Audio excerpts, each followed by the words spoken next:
Bueno, Fernando, cuéntenos, su sentencia llama la atención de no están dadas las condiciones para que se cumpla una libertad de expresión en Yucatán, si nos pudiera hablar sobre ello. Así es, efectivamente, agradezco mucho el espacio. Bueno, pues como lo he comentado, como se comentó el viernes pasado en la Facultad de Derecho de la Universidad Autónoma de Yucatán, el Estado de Yucatán, de acuerdo con estudios que ha hecho la Fundación Fernando Mora Gómez, no tiene las condiciones óptimas para el ejercicio del periodismo. Esto se basa en base al estudio del marco legal que a nivel regional o local existe para el ejercicio periodístico. Y encontramos que en el estado de Yucatán no se han despenalizado los delitos de prensa, los de calumnia, injurias y difamación. Igualmente, Yucatán no cuenta con protocolos de atención y prevención para el ejercicio periodístico. Desde el 2011, los estados de la República debieron haber constituido un mecanismo de protección a periodistas, y en el caso de Yucatán encontramos que no existe el mecanismo. Y por otra parte, desde hace 2 años que entró en vigor el sistema penal acusatorio, pues los 32 estados de la República debieron haber creado fiscalías especializadas a nivel estatal. Y es el caso que Yucatán, pues al igual que Campeche, no cuentan con una fiscalía especializada.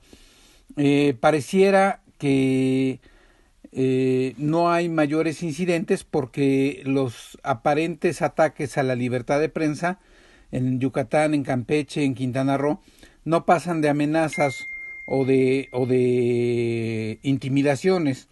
Sin embargo, bueno, pues podemos observar que lo que sucede es que vivimos en un país con muchas eh, desigualdades, y dentro de esas desigualdades está el marco legal para el ejercicio periodístico. Como lo hemos expuesto, 2017 es el año más violento para el ejercicio periodístico en el país. Van 15 periodistas muertos.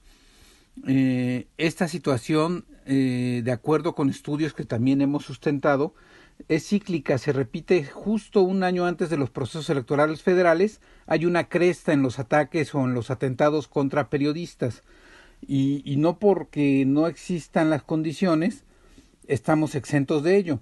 El caso de Yucatán en el foro de libertad de expresión y el rol de los periodistas y comunicadores que llevamos a cabo el viernes pasado, bueno, pues algunos compañeros de los medios en Yucatán tomaron la voz y dejaron entrever una especie, una acciones de intimidación contra quienes ejercen el periodismo en el Estado.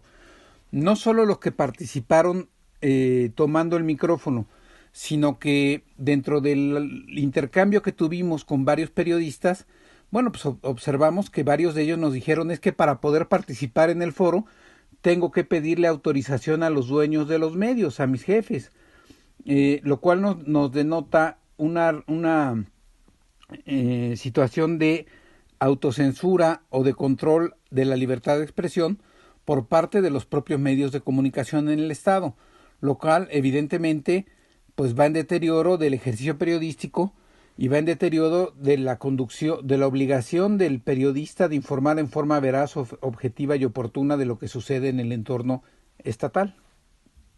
Okay. Don Fernando, es decir, si le entiendo, por no haber ataques, sino hecho de intimidación, que no, tampoco es menor cosa desde mi punto de vista, la autoridad del Congreso de Estado o la autoridad acá en Yucatán no ha tenido ese tema como prioridad. Yo creo que no solo en el estado de Yucatán. Yo creo que el problema ha sido que los periodistas por muchos años simplemente hemos alzado la voz cada que se presenta un acto de un atentado o de una muerte de un periodista o de un comunicador. El problema es que no nos hemos involucrado en la problemática, y así como a nivel estatal hay un desentendimiento del tema porque no es un tema prioritario, sobre todo en las condiciones de Yucatán o de Campeche. Bueno, pues lo que sucede es que la autoridad federal también se ha desatendido del tema. La autoridad federal es, desde mi punto de vista, quien debiera de exigir a los gobiernos estatales el que se creen los mecanismos de protección, el que se creen las fiscalías especializadas a nivel estatal y municipal, el que exista reglamentación pues en apego a la Constitución federal. Si a nivel federal ya se despenalizaron los delitos de injuria, difamación, no buscando protección al periodista, sino buscando que estos delitos no se vuelvan una herramienta de coacción para presionar o coartar la libertad de expresión. Entonces, pues eso es lo que desde mi punto de vista ha fallado. Es una desatención desde la parte federal, desde la parte estatal, desde las partes municipales, pero desde luego también de los periodistas. Es la primera vez que estamos involucrando a los periodistas para ser parte de la solución.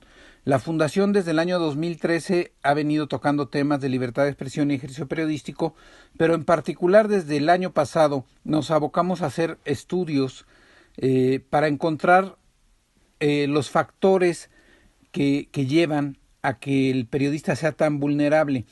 Y partimos de estudiar el marco legal, y en el marco legal encontramos pues que hay grandes diferencias. No puede ser que en algunos estados de la República, en 7 de ellos ya existan fiscalías y en 25 no. No puede ser que 12 estados de la República tengan protocolos de protección a periodistas y que los otros 20 no los tengan. En fin, hay una gran desigualdad en el marco legal para el ejercicio del periodístico a nivel nacional, y evidentemente los periodistas tenemos que alzar la voz y tenemos que tener conciencia de lo que está pasando y demandar a las autoridades federales y a las autoridades estatales que exista un marco legal parejo en todo el país para el ejercicio periodístico. Y esta es una de las primeras acciones con las que vamos a lograr pues que se atienda el tema de los ataques a la libertad de expresión, y es una medida de prevención pues para que el día de mañana la autoridad, al existir mecanismos, al existir fiscalías, pues evidentemente vamos a ser menos vulnerables. Don Fernando, me llamó la atención lo que dijo en cuanto a que cada vez que se acercan las elecciones aumentan los ataques hacia los periodistas. Quizás, te pregunto, incluso con mucha neofitez, tengo poco tiempo en México, vengo de Venezuela, pero bueno, gracias a Dios me ha permitido realizar este oficio. Cada vez que hay un ataque a un periodista, la ecuación directa es apuntar al narcotráfico. ¿Es así o es una percepción errada a priori que no se investigue, sino que se acuse directamente al narcotráfico? Bueno, es una percepción indebida. Lo que hemos hecho, no solo la Fundación Fernando Mora, otras organizaciones como Artículo 19, como Reporteros Sin Fronteras, como la Federación de Asociaciones de Periodistas, han señalado que la mayor parte de los atentados o de los ataques contra periodistas y contra la libertad de expresión vienen de autoridades, de niveles estatales y municipales, no solo de autoridades como tal. Nos referimos también a policías estatales, policías municipales, ministerios públicos, síndicos, regidores, legisladores locales, grupos de poder local, son quienes más atacan contra los periodistas. Y evidentemente en determinadas instancias sí hay una coalición o una complicidad entre delincuencia organizada y autoridades. Pero bueno, lo que tenemos que hacer es dejar al descubierto esta situación. La delincuencia organizada, su función no es matar periodistas. La delincuencia organizada utiliza a los periodistas para hacerse de información y para difundir información. Pero es una mala percepción el pensar que necesariamente la delincuencia organizada está matando periodistas. La delincuencia organizada tiene como fin el usar al periodista, pero no el matarlo, porque en el momento en el que matas a un periodista, pues evidentemente calientan la plaza y se vuelve inoperativa. O sea, paran el resto de sus negocios o la operación que tengan, porque saben que la autoridad empieza a investigar quién llevó a cabo ese atentado, y evidentemente llamarían mucho la atención. Entonces, bueno, hay complicidades desde luego, donde a lo mejor grupos de la delincuencia organizada, a través de medios o de complicidades con autoridades estatales, pues instrumentan un ataque o una agresión contra un periodista o contra un comunicador.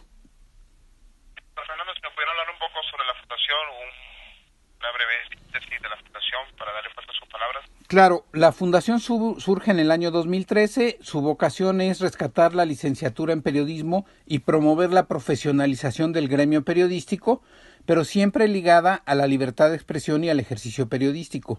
En lo personal, bueno, pues desde el año 2004, 2003, 2004, yo formé parte del primer grupo de trabajo de la mesa de negociaciones de autoridades con organismos gremiales.